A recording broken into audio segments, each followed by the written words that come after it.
To be black in America is to have some relationship to the historic tragedy of slavery. American slavery, often referred to as a type of chattel slavery, was unique as a condition of servitude in the tortured history of forced bondage in the human race.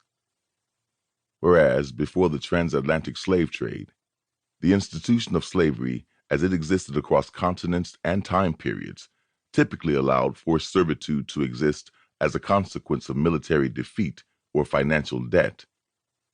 Chattel slavery in the Americas relied on the active capturing or purchasing of Africans whose continued enshacklement was justified, in the racial ideology that evolved, as the proper expression of the natural hierarchy of the races.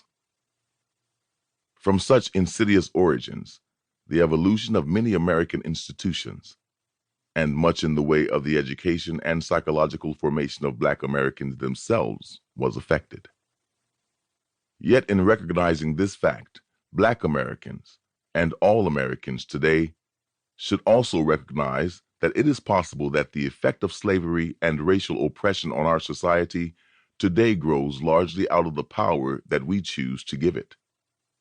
Slavery is limited in its ability to determine the success of Black Americans in our present day. The legacy of slavery is not what determines the fundamental character of our country, unless we choose for that to be so. In the spring of 2008, on the verge of winning the Democratic nomination for president, Barack Obama delivered a landmark address on the subject of race to a nation still somewhat dubious about the prospect of a Black man becoming president of the United States.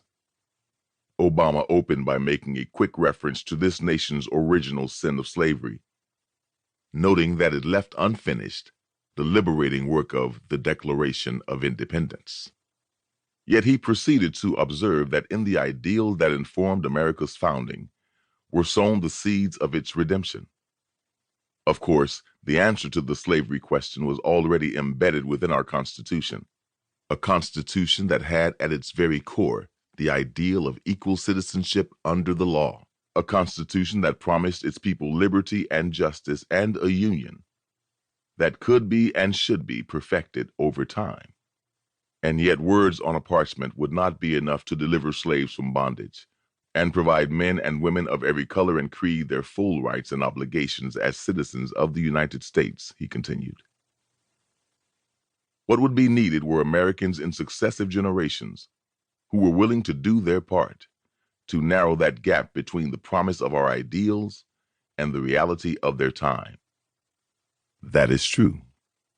And this truth provides the understandable root of a claim by Nicole Hannah-Jones, chief editor for the New York Times 1619 Project, that our democracy's founding ideals were false when they were written. Black Americans have fought to make them true. Indeed, Black Americans, alongside many others, have fought for generations to deliver America to her higher values. But there is something linguistically confused about suggesting American ideals, or anyone's ideals for that matter, are false. Ideals are not statements of fact to be true or false. They are just that, ideals. They are the better realities to which we aspire. Thus, the narrative of many individuals who believe the United States ought to be defined more by her moral failings than by her moral triumphs and aspirations tends to be one that de-emphasizes our nation's proven ability to overcome these moral failings. The heart of American history is diminished in so doing. There are sympathetic reasons for this way of seeing America, however, particularly when it comes to the moral failing of slavery. In his epic essay for The Atlantic, The Case for Reparations, Ta-Nehisi Coates asserts that the great thrust of Black history in America threatens America's ability to look at itself the way that it wants to.